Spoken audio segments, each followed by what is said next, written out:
Hello, everyone, and welcome back to the Cabral Concept. I'm Stephen Cabral, board-certified naturopathic doctor, and I'm excited to bring you another Friday review. Really enjoy my Friday reviews, really enjoy being able to bring you a lot of the books that I've read. I get to review kind of the best of the best, or at least the ones that I feel the most interesting to you, not the clinical-based ones, not the textbooks that I don't think anyone really is going to read unless they're in necessarily the health profession, and even then, a lot of people just try to skim through them. For some reason, I do enjoy reading them. I enjoy really getting down to kind of those deep underlying causes of why people aren't feeling well. But what I want to do is I want to bring the approachable ones to you, the ones that everyone loves reading, right? Because they touch you in a way you're like, okay, this person understands, this person gets it. And that's one of the first ones I have for you today. So on our Friday review, we're going to go through a supplement. We're going to go through a really interesting science-based, not just kind of woo-woo science, but science-based research on going barefoot, what that really means for your body and your health. But first, I want to get started with a book. The book is called Enzymes for Autism.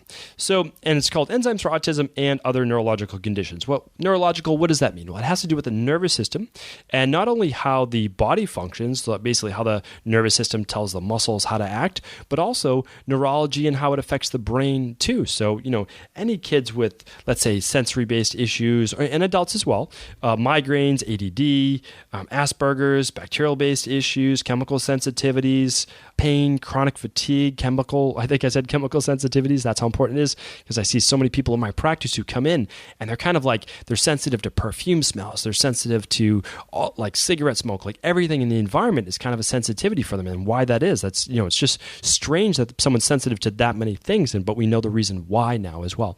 So let's go into that. So it's Enzymes for Autism and Other Neurological Conditions, and it's by Karen D. Felice. And so I've read so many books on autism because I work with so many autistic children in my practice, and also those with ADD, ADHD, Asperger's, and kind of you name it down the line, from psoriasis to eczema and a lot of childhood-based conditions. And a lot of what I do is really to try to help kids as much as I can, because nothing that they're doing is their fault, right? They're still just kids, and the parents might just have the misinformation through improper medical education and feeding them the wrong foods and giving them, antibiotics too much, especially for things like earaches and common colds, and those things just aren't needed, and they only cause more issues in the future. So anyway, that's a big part of my practice, and a big part of my practice is obviously education, trying to help as many families as I can. It really goes out, from a big part of me. And the reason I have 2 young girls now myself, and I just always want the best for them. And so of course I want the best for other kids and families as well. So this book, and again, not just autism, but any child with some type of learning-based issue, and any adult who's suffering from migraines or gut dysfunction and pain and fatigue, what we're talking about is the inner workings of the body and how the body functions. And this book does a pretty good job at really getting into that, and talks about how, gluten and dairy, basically casein, the major protein in all dairy, makes up about 80% of all dairy, that's the protein, and how it reacts with the body, and how the immune system, when it reacts to foods that it's sensitive to, actually creates inflammation. That inflammation then is an aggravant in the body, and it inflames it, and that inflammation also affects the brain, and that affects the nervous system, and it can create tics and all sorts of other things as well.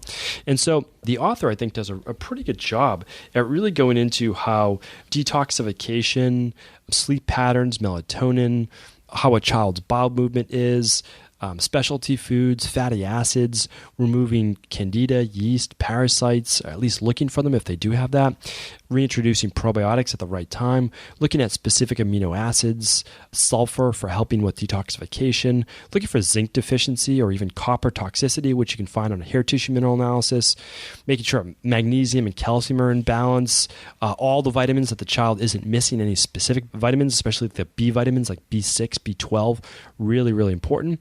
Looking at the immune-based benefits of cod liver oil, immune support, colostrum if needed to repair that gut, and other things like coenzyme Q10, which some kids benefit as well. I use it for a lot in adults, especially those who have been on statins before previously.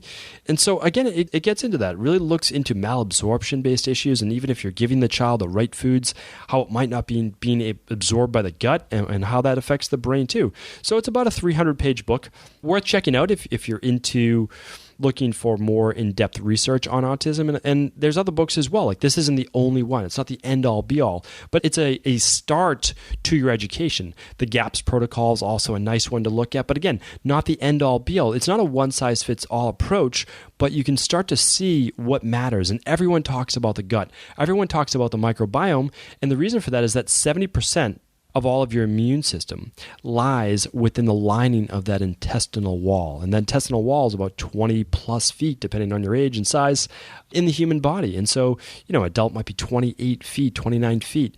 And all of that on the outside, right in the bloodstream and right around the intestines, is just lined with all the mucosa. And that has all of your immune system, over 75%, right? So people say between 70 and 80% of your immune system lies there.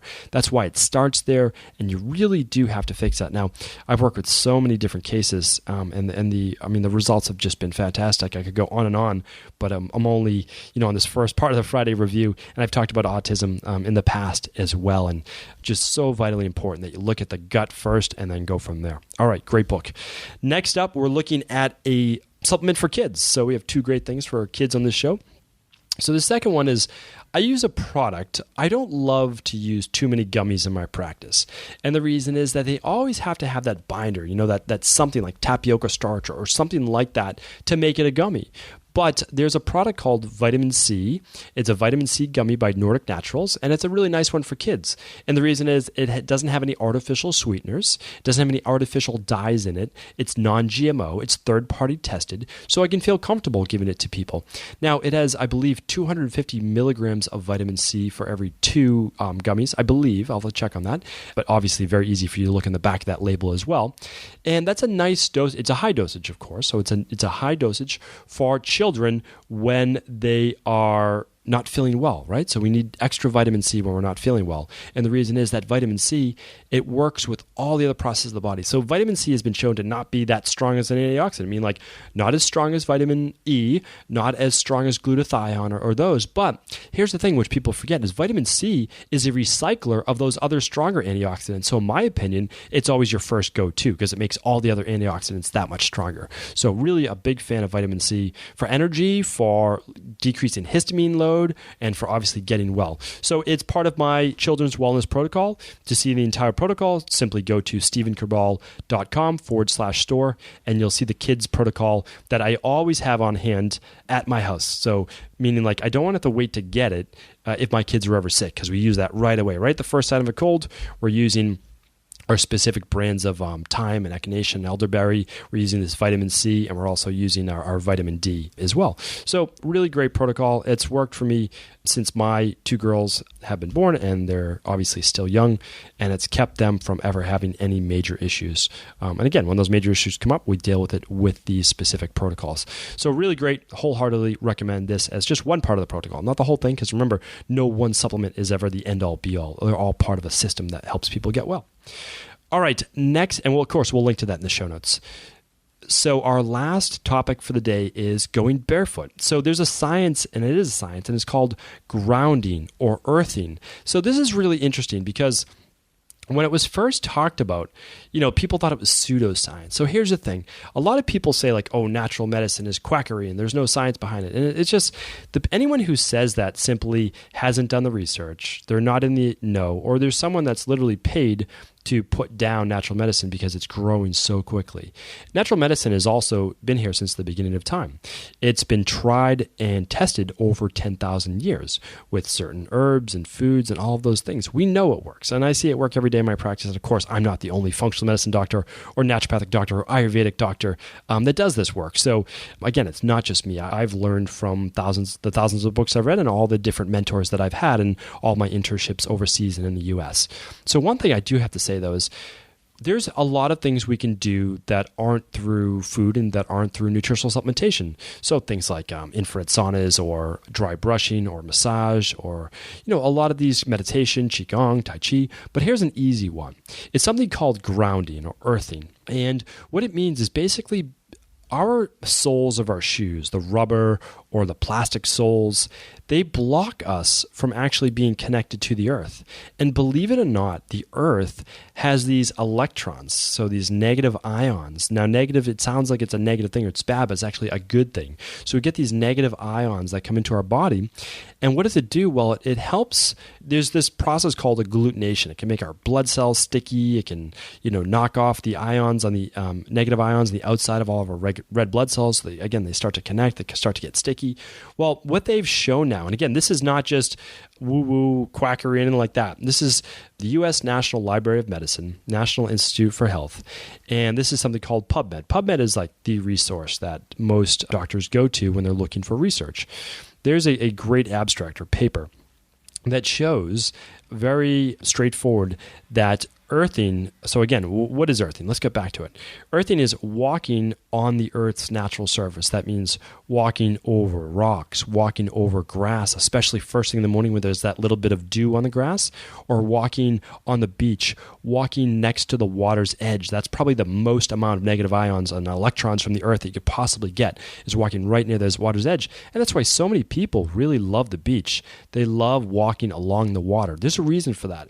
Yes, you're getting all of the fresh air as well, and the ions that are actually in the air, and you're getting the ozone, but you're connecting with the earth. You have your shoes off. There's such a huge thing to that.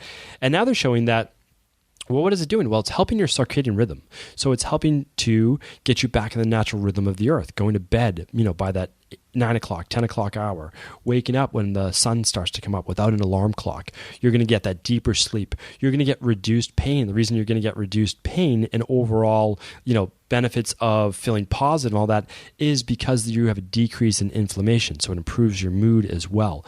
So all of this matters, and you can see it. I use the microscope quite a bit in my practice, and I get to see under the microscope how the red blood cells can be stuck together and how the people, if they start to use grounding more or just basically making sure the hydration levels, because again, the electrons flow with water as well, all of that can make their blood unsticky. All right, it can help them to, from a non-scientific perspective, to have better movement in their blood, better oxygenation, better decreasing of free radicals and antioxidants. All of these things are vitally, vitally important. And I'll link to this research as well on the show notes today. But here's the easy thing. You can wake up in the morning, even if you just have a backyard. You can take your shoes off and you can walk along the grass. Maybe you let your dog out. And you can get that fresh air as well. And so by doing that, by breathing in the fresh air, by calming the body down, just close your eyes, absorb some of that sunlight, keep your feet connected to the earth. All of these things allow that parasympathetic body, meaning the parasympathetic nervous system, to calm the body down. And when we calm the body down, we reduce the fight or flight based response. When we do that, everything starts to improve in our body. Everything starts to repair. So if you want more on this subject, you can simply type in earthing or grounding online. You'll find many books and you'll find just different ways of doing it. But you know what? You don't need to be taught. Take your shoes off, take your socks off, get right out there on the beach, get out there on some rocks or some grass and just start walking, or just stand there, and you'll be able to absorb all of those positive benefits from the negative ions or electrons from the earth. Thank you, everyone, for tuning into another great episode of our Friday Review.